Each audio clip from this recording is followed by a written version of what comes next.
আকাশবাণী খবর পড়ছি শুভ্রা চক্রবর্তী। প্রথমে বিশেষ খবর। সাংহাই সহযোগিতা সংগঠনে বিদেশমন্ত্রীদের বৈঠকে যোগ দিতে ডক্টর এস জয়শঙ্কর আজ দুদিনের চীন সফরে যাচ্ছেন। প্রতিরক্ষামন্ত্রী রাজনাথ সিং অপারেশন সিঁদুরের সময় ভারতের ব্রহ্মোস ক্ষেপণাস্ত্রের অসাধারণ দক্ষতার কথা তুলে ধরেছেন। 14টি দেশ ইতোমধ্যেই এর বরাত দিয়েছে বলে জানিয়েছেন তিনি।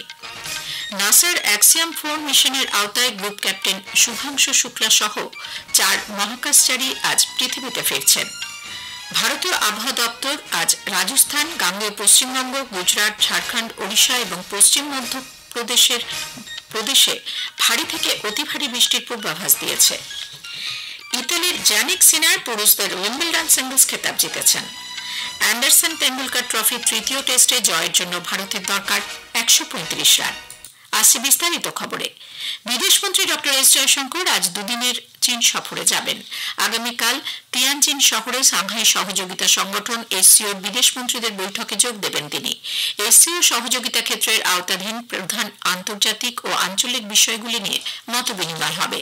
এসসিওতে 10টি সদস্য দেশ রয়েছে: ভারত, চীন, Russia, Iran, Kazakhstan, Kyrgyzstan, Pakistan, Tajikistan, Uzbekistan এবং বেলারুশ। বর্তমানে চীন এসসিওর সমন্বয়ক হিসেবে এই বৈঠকের আয়োজন করেছে। এসসিওর পাশাপাশি ডক্টর জয়শঙ্কর দ্বিপাক্ষিক বৈঠকও করবেন। এই সফরে চীনের বিদেশমন্ত্রী ওয়াং ইর সঙ্গে তার দেখা হওয়ার কথা রয়েছে। ভারত ও চীনের মধ্যে দ্বিপাক্ষিক সম্পর্ক স্বাভাবিক করা এবং দীর্ঘদিন ধরে চলা সীমান্ত বিরোধ সমাধানের জন্য আলোচনা হতে পারে বলে আশা করা হচ্ছে। উল্লেখ্য, 2020 সালে পূর্ব লাদাখে প্রকৃত নিয়ন্ত্রণ রেখা বরাবর দুদেশের মধ্যে সাময়িক অচলাবস্থার পর এটি হবে ডক্টর জয়শঙ্করের প্রথম চীন সফর। কেন্দ্রীয় স্বাস্থ্য, পরিবার কল্যাণ এবং রাসায়নিক সার দপ্তরের মন্ত্রী জেপি নাড্ডা 3 দিনের সৌদি আরব সফর শেষ করেছেন। এই সফরে ভারতের সার সরবরাহ বৃদ্ধি এবং স্বাস্থ্য ও ওষুধ খাতে দ্বিপাক্ষিক সহযোগিতা জোরদার করার লক্ষ্যে বেশ কিছু গুরুত্বপূর্ণ চুক্তি স্বাক্ষরিত হয়েছে। 11 থেকে 13 জুলাই দাম্মাম এবং রিয়াদে অনুষ্ঠিত এই সফরে মূলত ভারত ও সৌদি আরবের মধ্যে রাসায়নিক ও সারের ক্ষেত্রে দ্বিপাক্ষিক সহযোগিতা বৃদ্ধির ওপরেই জোর দেওয়া হয়। শ্রী জেপি নাড্ডা এই সফরে একটি উচ্চ পর্যায়ের প্রতিনিধি দলের নেতৃত্ব দেন, যার মধ্যে রয়েছে সার দপ্তর এবং বিদেশ মন্ত্রকের সচিব ও অন্য ঊর্ধ্বতন কর্মকর্তারা। রিয়াদে সৌদি আরবের শিল্প ও খনিজ সম্পদ মন্ত্রী বান্দার বিন ইব্রাহিম আল খোরাইফের সঙ্গে আলোচনার সময় উভয় মন্ত্রী সৌদি আরবের মাদানির সঙ্গে আইপিএল, ক্রিভকো এবং সিআইএল সহ ভারতীয় কোম্পানিগুলির মধ্যে দীর্ঘমেয়াদী চুক্তি স্বাক্ষরের সাক্ষী হন। প্রতিরক্ষামন্ত্রী রাজনাথ সিং বলেছেন, অপারেশন সিঁদুরের চলাকালীন ভারতের নিজস্ব ব্রহ্মোস ক্ষেপণাস্ত্র অসাধারণ দক্ষতার পরিচয় দিয়েছে।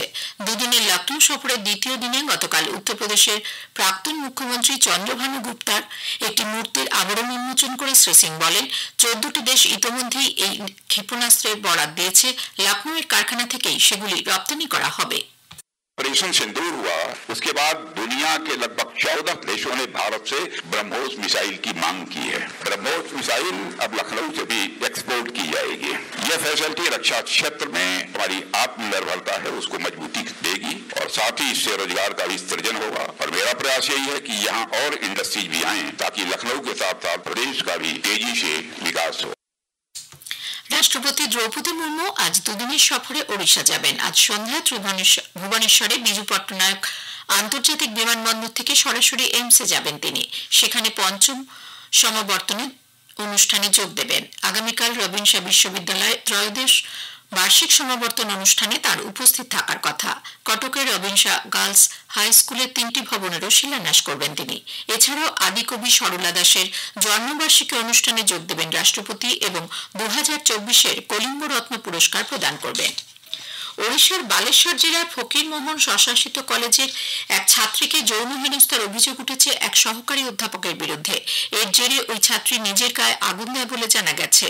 তার শরীরের 90% পুড়ে গেছে। তাকে বাঁচাতে গিয়ে কলেজের এক ছাত্র গুরুতর আহত হন। তিনি অগ্নিদগ্ধ অবস্থায় হাসপাতালে চিকিৎসাধীন। পুলিশ অভিযুক্ত সহকারী অধ্যাপককে গ্রেপ্তার করেছে। এদিকে ওড়িশা সরকার ওই কলেজের অধ্যক্ষ ও অভিযুক্ত সহকারী অধ্যাপককে সাসপেন্ড করেছে বলে জানা গেছে। মুখ্যমন্ত্রী মোহন চরণ মাঝি গতকাল এইমসে গিয়ে ওই ছাত্রীর শারীরিক অবস্থার খোঁজ খবর নেন। বিরোধী বিজেডি এবং কংগ্রেস এই ঘটনায় মুখ্যমন্ত্রী ও উচ্চশিক্ষামন্ত্রীর পদত্যাগ দাবি করে বিক্ষোভ দেখিয়েছে। কলকাতার জোকার আইআইএমে মনোবিদ তরুণীকে যৌন নির্যাতনের অভিযোগের তদন্তে 9 সদস্যের বিশেষ তদন্তকারী দল সিট গঠন করেছে কলকাতা পুলিশ। সিটের নেতৃত্বে রয়েছেন কলকাতা পুলিশের অ্যাসিস্ট্যান্ট কমিশনার পদাধিকারী আধিকারিক। এই খবর প্রচারিত হচ্ছে আকাশবাণী থেকে। আমাদের সংবাদ শোনা যাবে ইউটিউব চ্যানেল আকাশবাণী সংবাদ বাংলা, ফেসবুক ও ইনস্টাগ্রাম আকাশবাণী সংবাদ কলকাতা এবং এক্স হ্যান্ডেল এআইআর নিউজ কলকাতাতে। নাসার অ্যাক্সিয়াম 4 মিশনের আওতায় গ্রুপ ক্যাপ্টেন শুভাংশু শুক্লা সহ 4 মহাকাশচারী আজ পৃথিবীতে ফিরছেন। এক সোশ্যাল মিডিয়া পোস্টে বিজ্ঞান ও প্রযুক্তি মন্ত্রী ডক্টর জিতেন্দ্র সিং জানিয়েছেন, ভারতীয় সময় বিকেল 4:30 মহাকাশ স্টেশন থেকে বিচ্ছিন্ন হবে শুভাংশুদের মহাকাশযান। শুভাংশুর বাবা জানালেন, ছেলে ঘরে ফেরার খবরে পরিবার খুশি। जिसके लिए हम लोग गिनते दिन से इंतजार कर रहे थे, अब वो जो है वापसी हो रही है। हम लोगों को बहुत ही खुशी है और बहुत प्रसन्न है कि जल्दी से जल्दी वो वापस आ जाए। ये हम ईश्वर से प्रार्थना करते हैं को जो सकुशल जो है पृथ्वी पर आसानी से उनका वापस हो, और ये हमारे लिए बड़ी खुशी का दिन हो। ভারতীয় সময় আগামীকাল দুপুর 3টে নাগাদ তারা পৃথিবীতে পৌঁছবেন। মহাকাশ স্টেশনে পৌঁছানোর পর গ্রুপ ক্যাপ্টেন শুক্লা সহ মহাকাশচারীরা নানা বিষয়ে গবেষণা চালান। শুক্লাই প্রথম ভারতীয় যিনি আন্তর্জাতিক মহাকাশ কেন্দ্রে পৌঁছেছেন। 7টি ভারত কেন্দ্রিক পরীক্ষা নিরীক্ষা চালিয়েছেন তিনি। এর আগে 1984 সালে উইং কমান্ডার রাকেশ শর্মা প্রথম ভারতীয় হিসেবে মহাকাশে যান। ভারতীয় আবহাওয়া দপ্তর আজ রাজস্থান, গাঙ্গেয় পশ্চিমবঙ্গ, গুজরাট, ঝাড়খণ্ড, ওড়িশা এবং পশ্চিম মধ্যপ্রদেশে ভারী থেকে অতি ভারী বৃষ্টির পূর্বাভাস দিয়েছে। দিল্লির কিছু অংশ, চণ্ডীগড়, হিমাচল প্রদেশ, জম্মু কাশ্মীর, কর্ণাটকের উপকূলীয় অঞ্চল, আন্দামান ও নিকোবর এবং উত্তর পূর্বের রাজ্যগুলিতে আগামী 2-3 দিন ভারী বর্ষণের পূর্বাভাস দিয়েছে আইএমডি। আবহাওয়া দপ্তর আরও জানিয়েছে, পশ্চিম মধ্যপ্রদেশ, বিহার, ঝাড়খণ্ড, ওড়িশা, হিমালয় সন্নিহিত পশ্চিমবঙ্গ, সিকিম, তেলেঙ্গানা, উত্তরাখণ্ড এবং পশ্চিম রাজস্থানে বজ্রবিদ্যুৎ সহ বৃষ্টি এবং সঙ্গে ঝোড়ো হাওয়া বইতে পারে। অন্যদিকে অন্ধ্রপ্রদেশ, তামিলনাড়ু, পুডুচেরি এবং কারাইকালে আজ উষ্ণ ও আর্দ্র আবহাওয়া থাকবে। অসমের নিষিদ্ধ জঙ্গি সংগঠন United liberation front of Assam independent আলফার 3 শীর্ষ নেতা মায়ানমারে নিহত হয়েছেন। পরেশ বড়ুয়ার নেতৃত্বাধীন এই নিষিদ্ধ সংগঠন দাবি করেছে, গতকাল ভোরে তাদের পূর্বাঞ্চলীয় সদর দপ্তরে ভারতীয় সেনাবাহিনী ড্রোন হামলা চালায়। দলের তরফে এক বিবৃতিতে দাবি করা হয়েছে, মোট 19 জন সদস্যের মৃত্যু হয়েছে আর 19 জন আহত। বিবৃতিতে আরও জানানো হয়েছে, এই হামলায় স্বঘোষিত লেফটেন্যান্ট জেনারেল নয়ন মেথি ওরফে নয়ন অসমের মৃত্যু হয়েছে। তার শেষকৃত্য চলাকালীন নতুন করে হামলার ঘটনায় ব্রিগেডিয়ার গণেশ অসম এবং প্রদীপ অসম নিহত হন। এদিকে ভারতীয় সেনাবাহিনী এ ধরনের কোনো হামলার ঘটনা অস্বীকার করেছে। সেনাবাহিনীর জনসংযোগ আধিকারিক কর্নেল এমএস রাওয়াত গুয়াহাটিতে জানিয়েছেন, সেনাবাহিনীর তরফে এ ধরনের অভিযানের কোনো খবর দেওয়া হয়নি। অসমের মুখ্যমন্ত্রী হেমন্ত বিশ্ব শর্মা সাংবাদিকদের জানিয়েছেন, রাজ্য পুলিশ এই ঘটনায় যুক্ত নয়, অসমের তরফে কোনো অভিযানও করা হয়নি। অন্ধ্রপ্রদেশের আন্নামা জেলায় গতরাতে এক পথ দুর্ঘটনায় 7 জন নিহত এবং বেশ কয়েকজন গুরুতর আহত হয়েছেন। রাজামপেট থেকে রেলওয়ে কদুর বাজারে আম বোঝাই একটি লরি পুল্লামপেটা মণ্ডলের রেড্ডিপল্লী জলাশয়ের বাঁধে উল্টে গেলে এই দুর্ঘটনা ঘটে। আহতদের রাজামপেট সরকারি হাসপাতালে নিয়ে যাওয়া হয়েছে। এই ঘটনায় অন্ধ্রপ্রদেশের পরিবহন মন্ত্রী এম রামপ্রসাদ রেড্ডি নিহতদের পরিবারের প্রতি গভীর সমবেদনা ব্যক্ত করেছেন। গত 24 ঘন্টায় গাজায় ইসরায়েলের হামলায় মৃতের সংখ্যা বেড়ে হয়েছে 59, আহত 208 জন। অসামরিক ব্যক্তিকে হাসপাতালে ভর্তি করা হয়েছে। গাজার স্বাস্থ্য মন্ত্রক জানিয়েছে, এখনো কয়েকজন ধ্বংসস্তূপের নিচে এবং রাস্তায় আটকে রয়েছে, যেখানে উদ্ধারকারী এবং অসামরিক প্রতিরক্ষা দল পৌঁছতে পারেনি।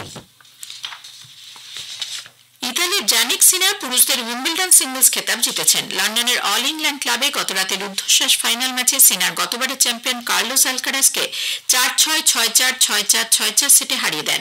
উইম্বলডনের 148 বছরের ইতিহাসে প্রথম ইতালীয় হিসেবে সিনার চ্যাম্পিয়ন হলেন। একই সঙ্গে সিনারের এটি চতুর্থ গ্র্যান্ড স্ল্যাম খেতাব। অ্যান্ডারসন টেন্ডুলকার ট্রফি তৃতীয় টেস্টে চতুর্থ দিনে জয়ের জন্য 193 রান তাড়া করে দিনের শেষে ভারত 4 উইকেট হারিয়ে 58 রান করেছে। 33 রানে অপরাজিত আছেন কেএল রাহুল। লর্ডস টেস্ট জিততে হলে ভারতের দরকার 135 রান। শেষ করার আগে খবরের বিশেষ অংশ আরও একবার। সাংহাই সহযোগিতা সংগঠনে বিদেশমন্ত্রীদের বৈঠকে যোগ দিতে ডক্টর এস জয়শঙ্কর আজ দুদিনের চীন সফরে যাচ্ছেন। নাসার অ্যাক্সিয়াম 4 মিশনের আওতায় গ্রুপ ক্যাপ্টেন শুভাংশু শুক্লা সহ 4 মহাকাশচারী আজ পৃথিবীতে ফিরছেন। অ্যান্ডারসন টেন্ডুলকার ট্রফি তৃতীয় টেস্টে জয়ের জন্য ভারতের দরকার 135 রান। খবর পরে এখনকার মতো শেষ হলো। এরপর শুনুন স্থানীয় সংবাদ।